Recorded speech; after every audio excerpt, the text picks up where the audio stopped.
You've got to wake up your friends and your neighbors, and some of you are doing just that. I got a message the other day from a viewer who wrote, quote, "My cynical friend of 20 years says Glenn Beck and I have motivated him to finally register to vote, and he has convinced his wife."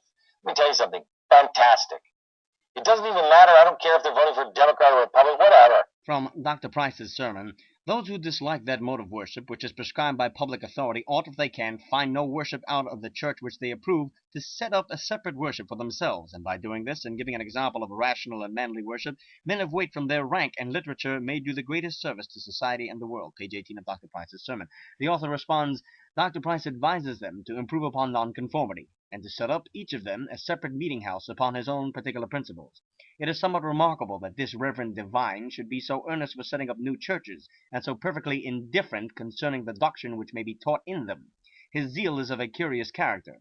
It is not for the propagation of his own opinions, but of any opinions. It is not for the diffusion of truth, but for the spreading of contradiction. Let the noble teachers but dissent. It is no matter from whom or from what. This great point once secured, it is taken for granted their religion will be rational and manly. I doubt whether religion would reap all the benefits which the calculating divine computes from this great company of great preachers. It would certainly be a valuable addition of nondescripts to the ample collection of known classes, genre, and species which at present beautify the hortus siccus of dissent. Edmund Burke, in the Reflections on the Revolution in France, 1791.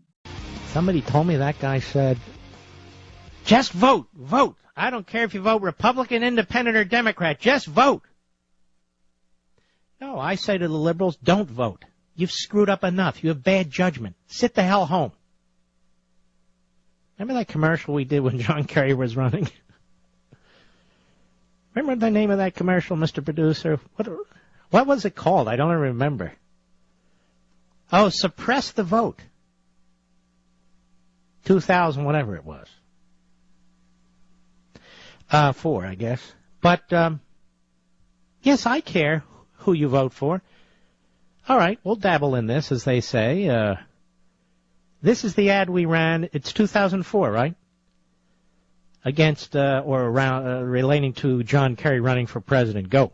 If anything, our experience in the 2000 presidential election proved that every vote does count. And for this reason, as a public service, the Mark Levin Show is launching the Suppress the Vote 2004 Drive, in which every liberal, socialist, communist, and governor of New Jersey is urged to sit this election out. Show President Bush what you really think of him by turning your back on the system. Register your disgust, not your vote. Don't be a dupe of the fascist voter registration establishment. Don't expose yourself to the exploitation of jury duty like Oprah. We at the Mark Levin Show urge you on Election Day to stay home, where you can enjoy listening to Barbra Streisand albums while sipping a tall glass of soy milk. Some of you liberals, and you know who you are, might want to spend the day calling your favorite 900 number. Or some of you might want to take a leisurely drive to Massachusetts and exchange wedding vows. Remember, if you don't vote, then you don't have to worry about your vote being counted. This election is too important. We can't take chances. Suppress the Vote 2004. Thank you.